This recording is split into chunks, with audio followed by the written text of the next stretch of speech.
ሰላም እንዴት ናችሁ? በሽረ ግንባር ውጊያን ተከትሎ የትግራይ ተዋጊዎች አስክሬኖች መገኘታቸው ተዘገበ።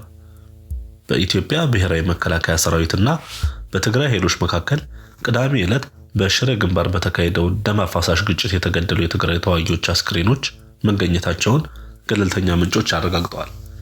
በተጨማሪም በርካታ የቆሰሉ የትግራይ ተዋጊዎች ድንበር ተሻግረው ወደ ጎረቤት ሀገር ሱዳን መግባታቸው ተዘግቧል። በተመሳሳይ ጊዜ የኢትዮጵያ መከላከያ ሰራዊት ከአማራ ክልል በተወሰኑ አካባቢዎች ኃይሉን እያሸጋገረ መሆኑ ታውቋል። ሂደቱ ከቀናት በፊት የጀመረ ሲሆን ከሁለት ቀናት በፊት የፋኖ ኃይሎች መከላከያ ካፈገፈገበት ከተሞች ውስጥ ገብተዋል። በአማራ ክልል ምንጮች እንደሚያመለክቱት የመከላከያ ሰራዊት እንቅስቃሴ ማፈግፈግ ሳይሆን በስትራቴጂያዊ ደረጃ የተካሄደ ድጋሚ ስምሪት መሆኑን ይገልጻሉ። ሰራዊቱ ከዋና መንገዶች ርቀት ካላቸው አካባቢዎች እየተነሳ ወደ ዋና የትራንስፖርት መስመሮች አቅራቢያ እየተሰበሰበ ነው። ከሳምንት በፊት በሰሜንና በደቡብ ወሎ ዞኖች ተመሳሳይ ዝውውር ተመዝግበው ነበር። ካላላ ከተማን ጨምሮ በደቡብ ወሎ የሚገኙ በርካታ ከተሞች ላይ መከላከያ ካፈገፈገ በኋላ የፋኖ ኃይሎች ገብተው ነበር። ከ3 ቀናት በፊት ደግሞ በሰሜን ወሎ ዞን በደላንታ ወረዳ የሚገኘው ዋግላና ከተማ በፋኖ ቁጥጥር ስር ገብቷል። የፋኖ ወገን ምንጮች ከተማዋን በኃይል መያዛቸውን የሚያሳዩ ምስሎችን ቢያወጡም ይህ ትክክለኛውን ሁኔታ እንደማያንጸባርቅ ተጠቁሟል። ወደ ከተማዋ በጦርነት ሳይሆን በሰራዊቱ ስልታዊ ማፈግፈግ ምክንያት ነው የገቡት። የመከላከያ ሰራዊት ስልቱን የቀየረበት ምክንያት በሁለት ነጥቦች ተብራርቷል። አንደኛ፣ ከዋና መንገዶች ራቅ ባሉ አካባቢዎች በፋኖና በትግራይ ኃይሎች ተከቦ ወይም ተውጦ ላለመያዝ።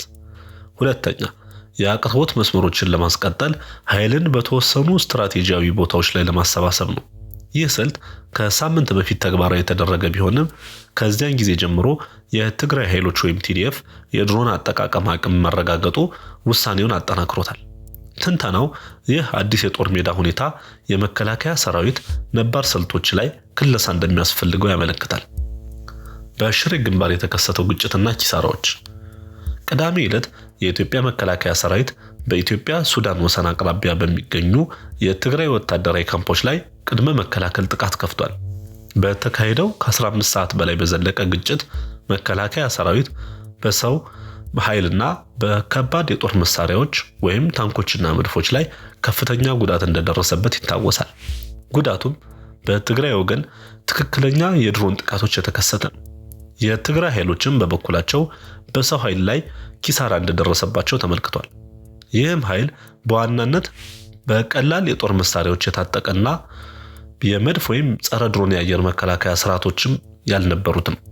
የትግራይ ተዋጊዎች አስክሬኖች በኢትዮጵያ ኤርትራ ወሰን ተነስቶ በሁመራ አካባቢ አድርጎ ወደ ሱዳን በሚያቋርጠው ተከዜ ወንዝ ውስጥ መገኘታቸውን በአካባቢው የሱዳን ነዋሪዎች አረጋግጠዋል።